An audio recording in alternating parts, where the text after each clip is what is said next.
औज़ुबिल्लाहिमिनश्शैतानिर्रजीम बिस्मिल्लाहिर्रहमानिर्रहीम अस्सलाम वालेकुम। Learning with NMS official YouTube channel ते तव्हांखे भलीकार चऊं था। अॼु असांजो टॉपिक आहे सिंधी ग्रामर। अॼु पाण पढ़ंदासीं इस्तिलाह। इस्तिलाह सिंधी ग्रामर में अहिड़ी हैसियत रखे थो जेको मतिलबु ॿी का बि शइ न रखंदी हुजे शायदि। टेस्टुनि जे लिहाज़ खां हिन जी वॾे में वॾी हैसियत आहे ऐं तक़रीबन 6 खां वठी 12 ताईं हीअ बिल्कुलु गौर ऐं फ़िक्र सां पढ़ायो वेंदो आहे। हीअ छा आहे इहो पाण अॼु जे लेक्चर में पढ़ंदासीं ऐं बहितरीनु नमूने आहे इहो बि पाण पढ़ंदासीं। सवाल, इस्तिलाहनि जो मतिलबु छा आहे? जवाबु, इस्तिलाह बि ॿोलीअ जे जुज़नि मां हिकु आहे। हीअ अरबी ॿोलीअ जो लफ़्ज़ आहे। आम तरह सां इस्तिलाह उन खे चइबो आहे जेको आम तौर ते मरूज त हिकु नमूने सां हुजे पर उन जे असली माना ॿी हुजे, या उहो लफ़्ज़ जंहिंजी ज़ाहिरी माना हिकु मालूम थिए त वरी सोच वीचार करण सां ॿी इस्तिलाह सबक़ु हासिलु थिए।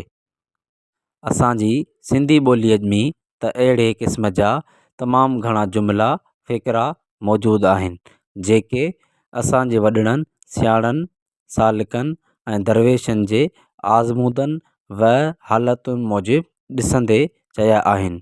उहे जुमिला पंहिंजे मानवियत व हक़ीक़त जे करे माण्हुनि में एॾा त मक़बूल थी विया आहिनि जो अञा ताईं पंहिंजे मक़बूलियत क़ाइमु कयो बीठा आहिनि ऐं माण्हुनि उन्हनि खे पंहिंजनि कचहरियुनि में चवड़ीनि में इस्तेमालु कंदा आहिनि।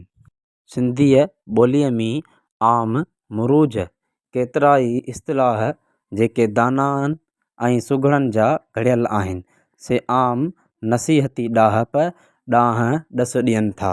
उन्हनि इस्तिलाहनि में केतिरियूं ई माना ख़ेज़ ॻाल्हियूं आहिनि। उन्हनि जा अगरचा लफ़्ज़ थोरा आहिनि पर माना ऐं मतिलब जे लिहाज़ खां उन्हनि में वॾो तफ़सील मौजूदु आहे।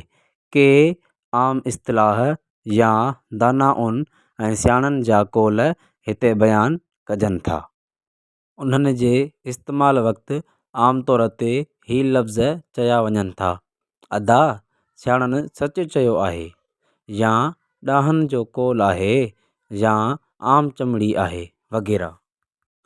हेठि कोशिश करे दानाउनि जे उन्हनि चयल कौलनि या सिंधीअ में आम मरूज इस्तिलाहनि खे अलफ़ बे जे हिसाब मुताबिक़ बयानु कजे थो। उमीद त उन्हनि खे यादि करण सां ॿिटो फ़ाइदो पहुचंदो। हिकु त माण्हू पंहिंजी ॿोलीअ जे विरसे ऐं उन में दानाउनि जे कौल जे ज़ख़ीरनि मां वाक़िफ़ु थींदो त ॿिए तरफ़ ॻाल्हाइण वक़्तु अल्फाज़नि जो ज़ख़ीरो वटसि मौजूदु रहंदो ऐं उन्हनि खे मौक़े महल ते इस्तेमालु करे हू पंहिंजी गुफ़्तगू बहितर बणाईंदो त साॻिए ई वक़्तु उहे इस्तिलाह इम्तिहाननि में बि ईंदा आहिनि।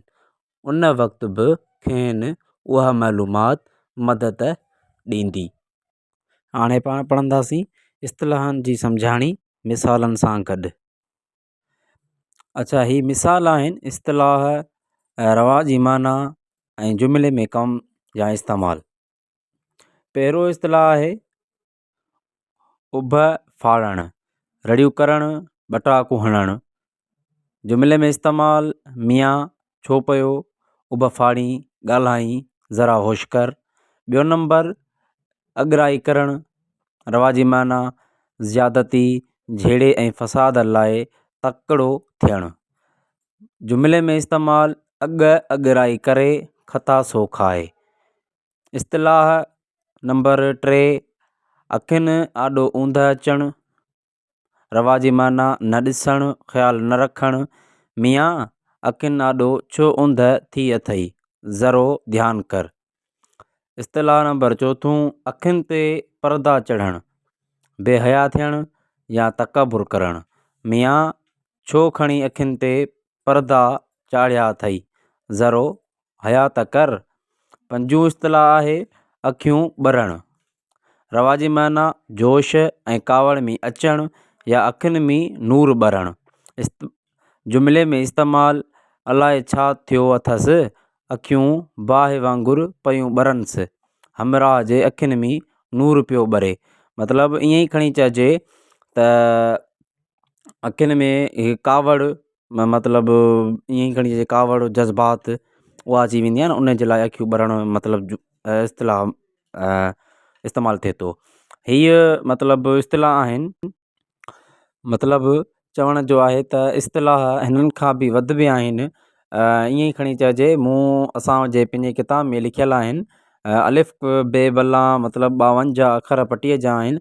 उन्हनि सां जेके बि इस्तलाह ठहंदड़ आहिनि उहे टोटल मूं वटि मौजूदु आहिनि, पर उहे टोटल वीडियो ते नथो ॿुधाए सघां, छाजे करे छोजो उहे इलाही आहिनि, तंहिंमें तक़रीबन 15 खां 16 वर्क आहिनि। सो उहे नथा ॿुधाए सघूं, छाजे करे जो वीडियो इलाही वॾो थी वेंदो। हीअ बि रुगो सम्झाणी ऐं 5 रुगो इस्तलाह ॿुधायमि तव्हांखे, त एतिरो ई वीडियो थी चुको आहे, त तव्हां सोचो त उते केतिरो वीडियो वॾो थी वेंदो। उमेद आहे त तव्हांखे हीअ वीडियो पसंदि आयो हूंदो। अहिड़ियूं ॿियूं सनफ़ूं ॾिसण में मिलंदियूं, ॾिसंदा रहो असांजो यूट्यूब चैनल। सब्सक्राइब कयो असांजो YouTube channel learning with NMS। Like share comments ज़रूरु कंदा।